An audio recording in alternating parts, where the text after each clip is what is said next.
Hello, everyone. Welcome back to another episode of the Enablement Brew podcast. I'm Carly Lehner.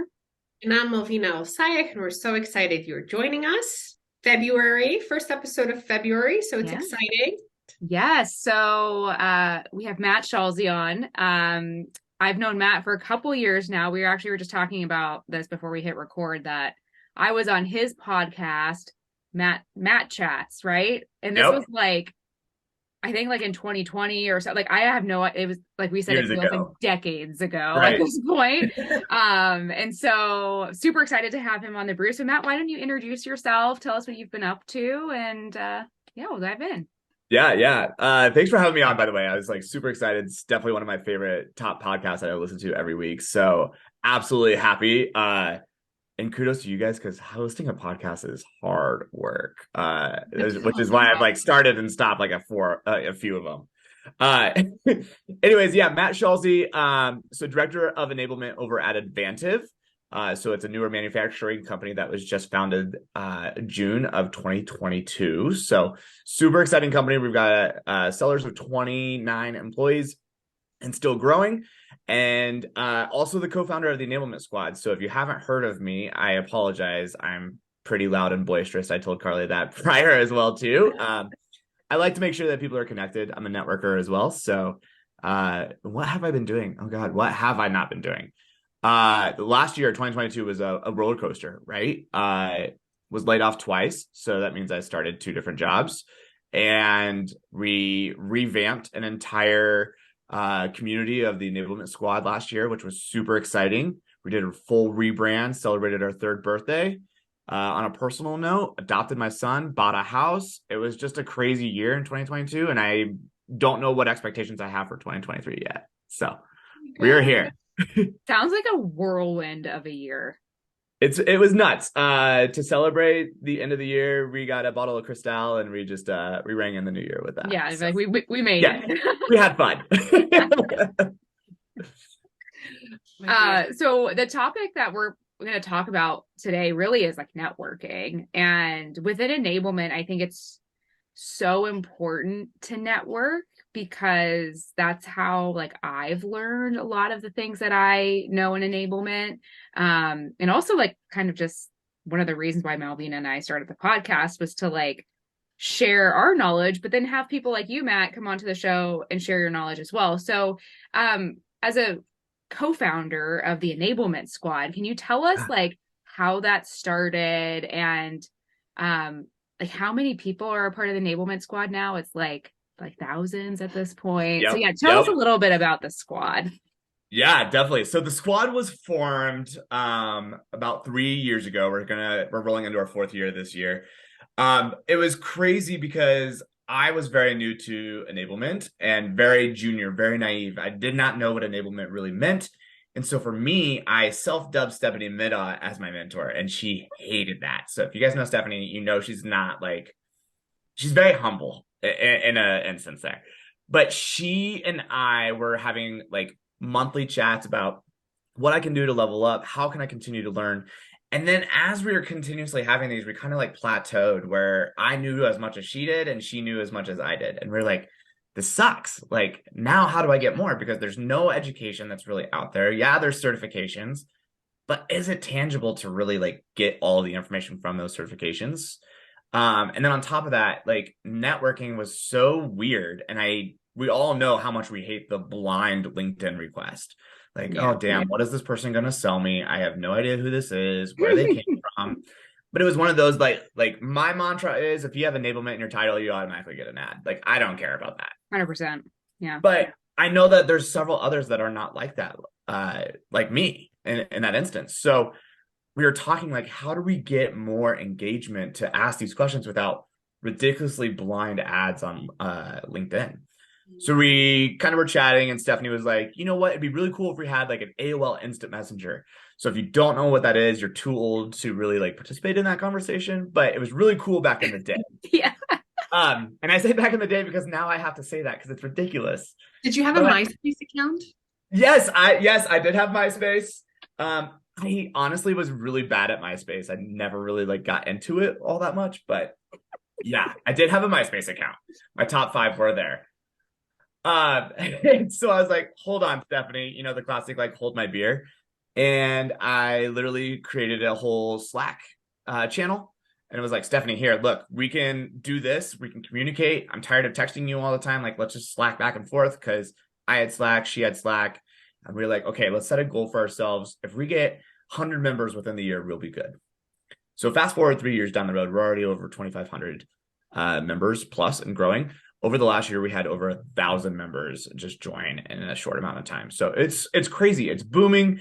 If you're not familiar with the Enablement Squad, it is a Slack-based organization that you can go in and be a lurker in the shadows and obtain all of the information you want, or you could be a contributor and really contribute to the questions that other individuals are asking, or even ask your own questions. And so it's a real-time networking platform where we're able to go ahead and give as much as we take and continuously have that exchange across the board. And the most fun thing that I am like super excited about is the friendships that come out of this. It's insane to see how many people are so close now. I can tell you, like, my friend circle has grown exponentially just because of the squad. And it's so fun because I know these people now on more of a personal level than just the professional side. Are your relationships purely online based, or have you managed to meet everyone in person by now? Oh my God. If I could meet all 2,500 people in person, that'll be the day I say I've made it. I have not. We've started these in person. We've started doing hackathons last year, which were basically just meetings that we hosted in various cities. And it was where enablers can come together and bring their problems, and we all work them out together. It's like we hacked all of the problems and built out solutions. So there was no laptops, no screens, just Post-it notes and pens. That's literally all that we did. And we talked about these issues and we brought them together. So I would say I've met a good chunk of them. Not even a good chunk. I probably have met like a fifth of people in person at this point. Like, it's so minute, I feel like, but virtually, like, I feel like I've met almost everybody, right? I mean, I think that that's easier these days, especially me being in Nebraska, right? I'm so centrally located and not much tech goes here. So virtual is kind of my way of life right now. Oh, I love that. Yeah. So one of the things that you posted, Matt, I think it was like the beginning of the year, was, and you, like, I can't remember how the whole gist of it, but you had a hashtag, the rise of enablement. And I love that. Malvina and I have been talking on the podcast for a while about, like, the layoffs are kind of crazy. Like, enablement is the group to optimize your team and help you do more with less, and all of that. So what prompted you to I guess start this rise of enablement? Yeah. So it was kind of, I would say it was rage. Like, that was like the motivator, is rage. I got, like I mentioned earlier, I got laid off twice last year. And the first time I was like, sure, that's fine. Thank you. Like, it was a blessing. Second one, I was like, God, this really sucks. Like, I didn't want to do this again. And especially the way that tech's going and evolving. So I got this job, like, signed it, but I was still really pissed off that, like, not only myself, but I'm seeing my close friends in enablement that are getting laid off. My, tons and hundreds of people that are just getting laid off almost daily. I posted a post last night that I believe it was like over 84,000 employees have been laid off in the month of January of this year. Like, that's just stupid insane. And so when I was posting about rise of enablement, right, I'm so passionate about our craft and our community that I needed to make sure that we brought more standardization and visibility into enablement. Typically, we are always the first ones to get cut if there's ever a layoff, because we don't have a particular ROI value to our names. We're not producing a quota. We're not doing that. So how do we start standardizing and growing our function that it's invaluable, right? You're not going to go ahead and have a CFO be, let go during, these layoffs. Why are you going to let go of the person that's in charge of change management? Why are you going to have the person to let go to build up your strategy? Why are you going to let go of the person that's going to help train and educate and pivot to those new initiatives? Typically, your sales leaders are not that great at doing all of those, which is why we came in the first place. So Mhm. why are you letting that go? So when I talked about rise of enablement, it's really building out that standardization, the value of our roles, right? Now I have to put my seller's hat on and start selling enablement in a different function, a different light, other than a nice to have. Now it needs to be a need to have. Mm. And I think that's the challenge, right? Like, how do you go from a nice to have to a must have where, and Carly and I, we spoke about this so many times, right? And when times get tough, you think, oh, enablement, what do these guys do? We're not hiring, we don't need them, Right. right? Like, why should we keep them around? But to your point, that is the time when you can really master the basics that so Absolutely. often get overlooked. Yeah, and I think one of the things that I'll add is I think like our community itself, we've siloed ourselves into positions where we make ourselves expendable, right? We don't have people that are equipped to build out strategy. We don't have people that are equipped to facilitate trainings and think outside the box, right? Instructional designers, I'm sorry, I love you guys. You guys are like the bread and butter of my heart, but you're in a limited scope. I can do that stuff on my own. Same thing with, typical ICs that are out there, that if you're not contributing in some shape or form in strategy and how to evolve your sales team, you're making yourself expendable. So we need to find ways that we can bring the value individually. And I think as leaders of enablement, we need to continuously train our teams to build them up to make them not expendable anymore. And I think that's one of the biggest misses that we're missing in the community is, yes, enablement as a whole, the whole function, we need to identify our ROI. But individually, are we still holding our teams to almost a set quota itself to have their ROI be proven as well? Do you also feel like there's an element of education? Like, we often talk about what we can do, what we can do, what we can do. But do you feel that there's an element of educating everyone else around this is what enablement does? Yeah. It's essentially not what you think it is. It's not just, building out a training course, or it's not fixing a PowerPoint deck. Right. Right? I'm not your administrative assistant. Yeah. Yes, your PA. But these are the things that enablement does. This is how enablement impacts the organization. Do you think that education piece is missing for the Absolutely. wider audience? Absolutely. So I talked to Matt Green from Sales Assembly, CRO over there. And I told him, I was like, Matt, we've got to do something for CROs and SVPs. Like, this is just getting outlandish. I cannot reach these people on my network because I don't have that. I've got the enablement community, but I need you. So when I was talking to Matt, he's like, all right, what do we need to do? And I was like, we need to educate senior leaders of what enablement is. Mm-hmm. And so, I'm talking about this rise of enablement, right? Not only do we need to define our function and standardization, we need to bring that awareness to everybody else. We need to bring the awareness of enablement to everybody that is hiring, everybody that's leading a sales team. It must be like almost a required course. If you want to be a CRO, you need to know what the functions are to operate your own team.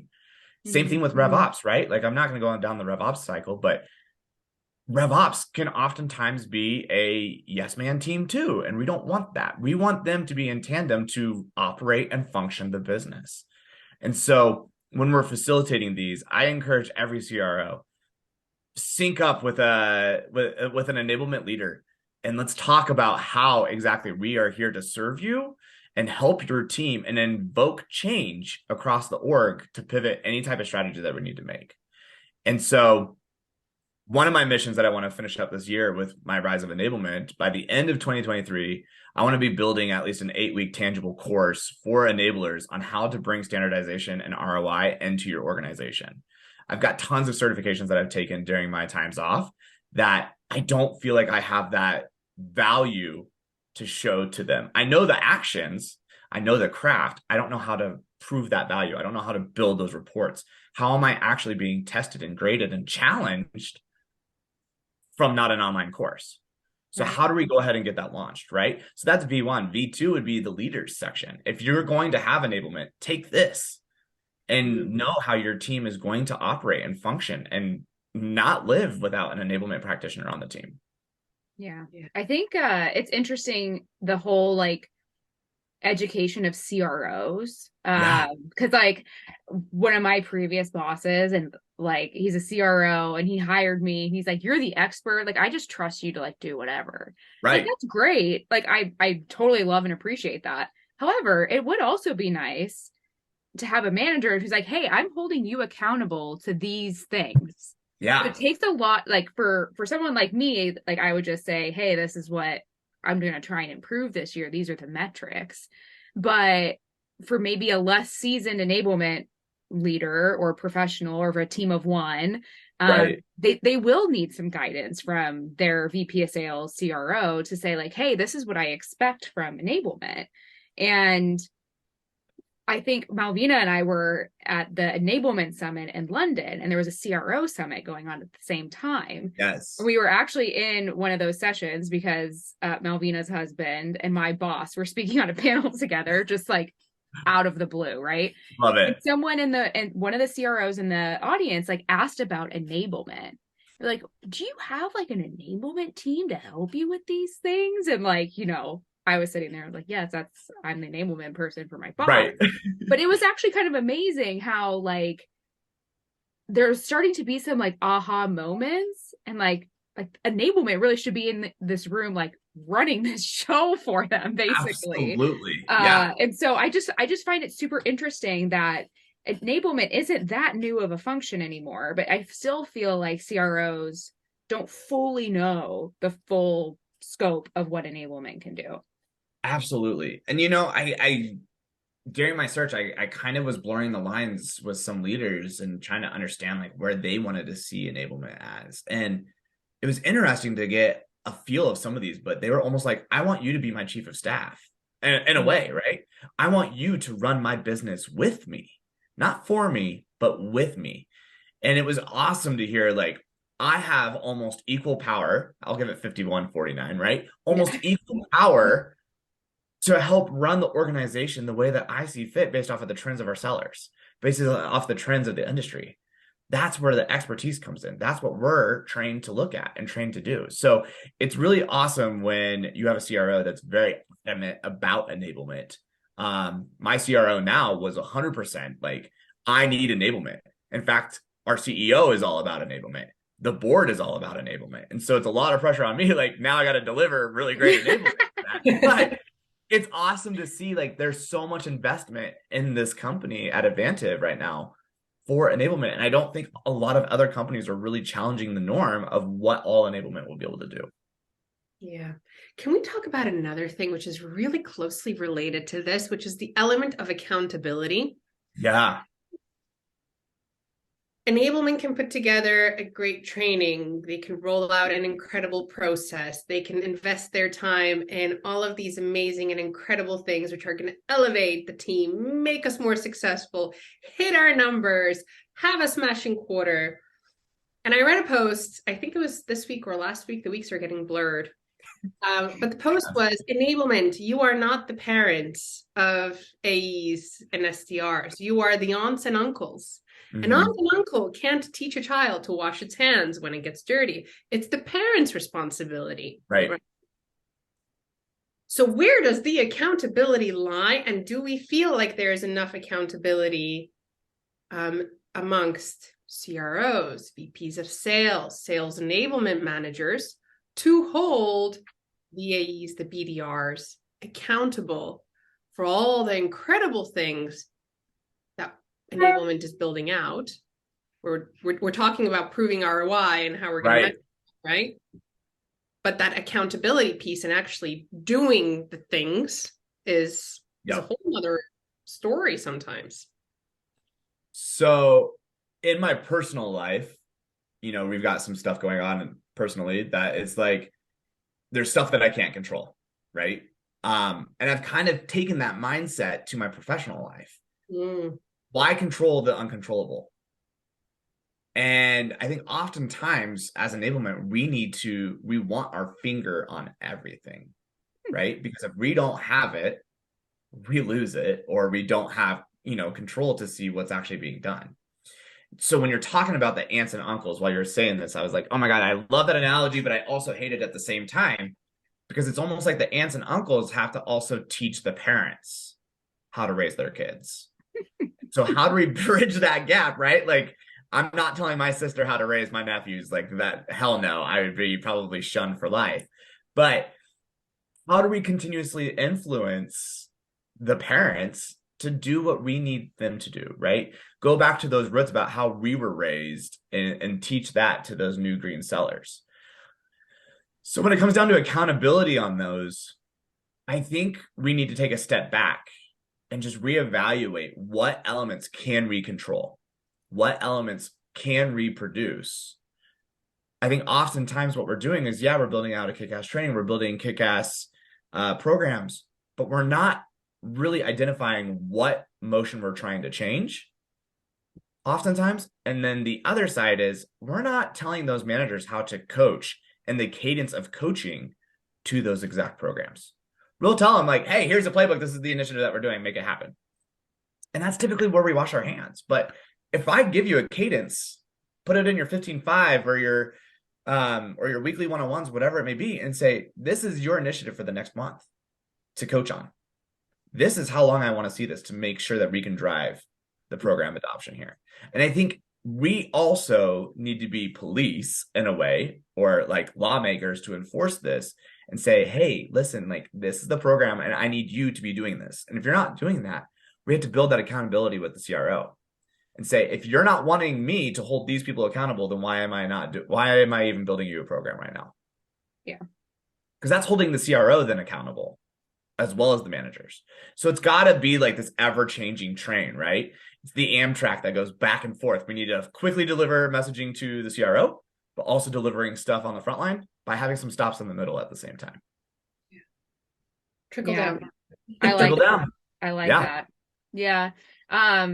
It's funny because I finally, or not finally, but I have my boss now very much prescribes to like the same mentality that I have, that like I can lead a horse to water, but I can't make him drink. Yes. And that's kind of how I feel about enablement. And like, if I can show that, you know, my average performers are taking the enablement and it has, you know, some meaningful impact, or even like top performers, if they take some of the content as well, great. But it actually, thankfully, my boss feels like it actually reflects more poorly on the reps who don't leverage all of the resources available to them. And that could be enablement related programs, you know, the RevOps team, like building out an efficient process in Salesforce, you know, whatever, right? But it is really nice to have a manager who understands the effort that support teams are putting in to truly support the reps. And then it is on the reps. It's the reps' responsibility to leverage those. And so if you're not leveraging them, but you're performing really well, you usually get a pass, right? Right. But if you're not performing and you're not going to the trainings, you're not participating in the programs, you're not like asking to be coached or going to the enablement hours, then there's a different conversation that's had. And so I do think there's always going to be some responsibility on enablement to provide actually like good programs, good training. Absolutely. Like the standard has to be there, don't get me wrong. Right. But assuming we have that, there definitely has to be some accountability on the CRO to champion it, and your leadership and frontline managers to also champion the programs with their reps. So it definitely is a partnership. You're right, Matt. 100%. And there are such things as dumb horses. So if they don't drink the water, they don't drink the water. Like, let those horses wither. Yeah. And like, don't dwell on the bottom.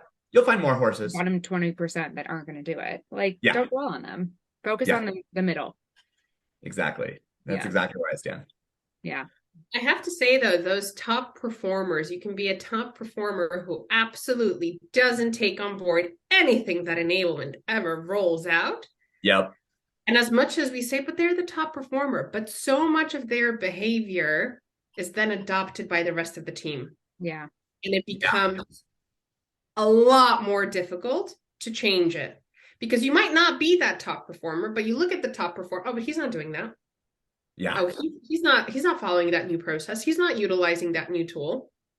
Why do I have to do it? Yeah. Those are my favorite reps because typically I make them lead the courses for me. Yeah, smart.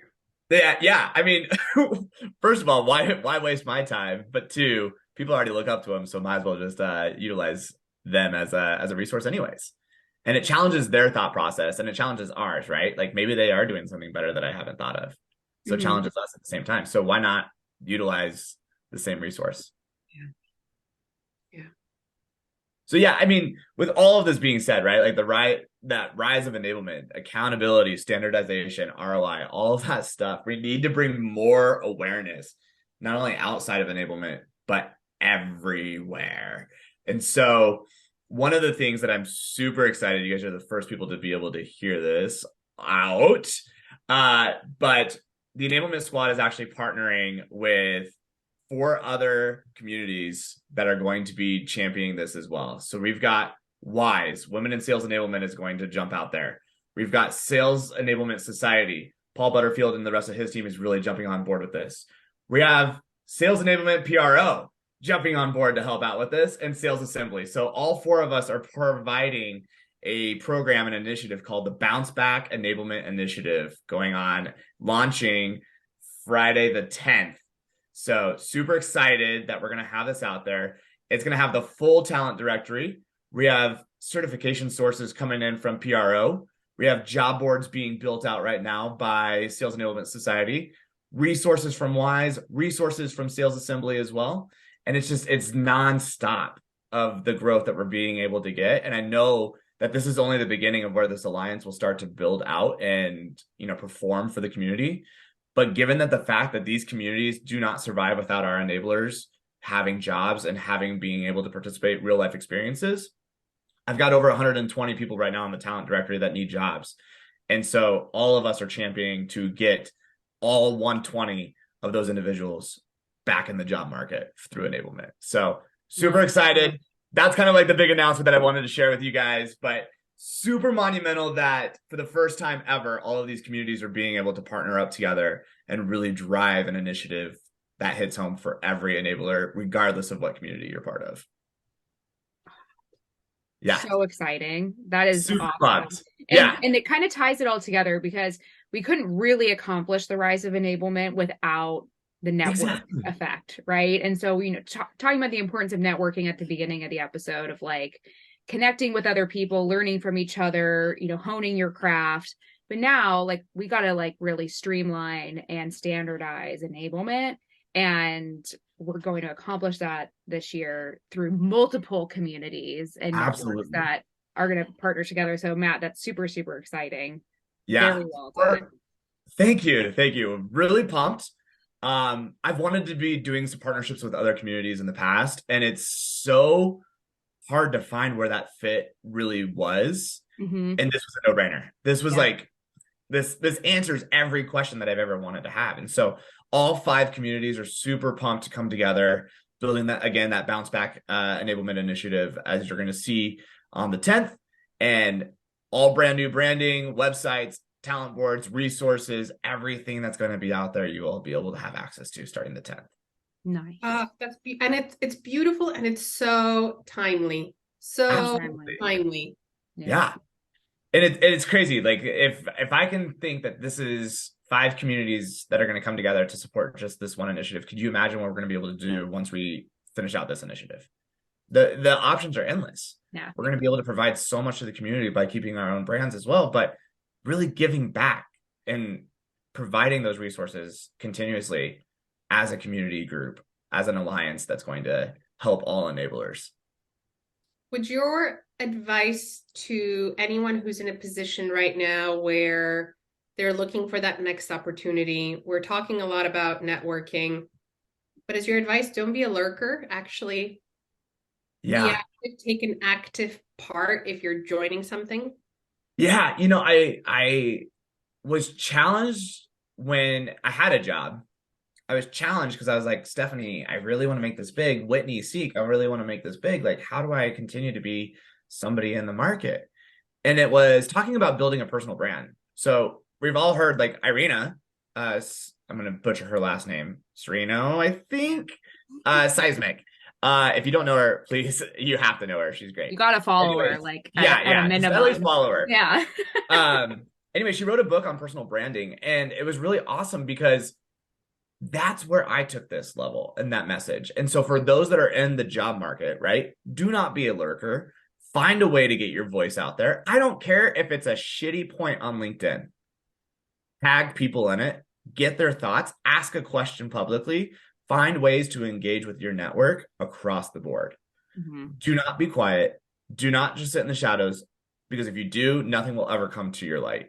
That's the easiest advice that I always have. You don't need to post 30 times a day. Please don't be that, that person. Post maybe once a week, every other week. I don't care what it is, but find some way to get your voice out there. Find some way that you can provide industry expertise, whether it's your opinion or your own championing or own flaws that you want to like talk about. Find some way to interact with the rest of the community and get your voice heard. That's a good way to wrap it up. That was like a perfect bow for the end of the episode. So, and we're done. And a good mic drop. So thank you everyone for tuning in to another episode of the Enablement Brew. Matt, thank you so much for joining us. You were an absolute pleasure to have. And we will see you all next time. Bye. Bye. Yeah.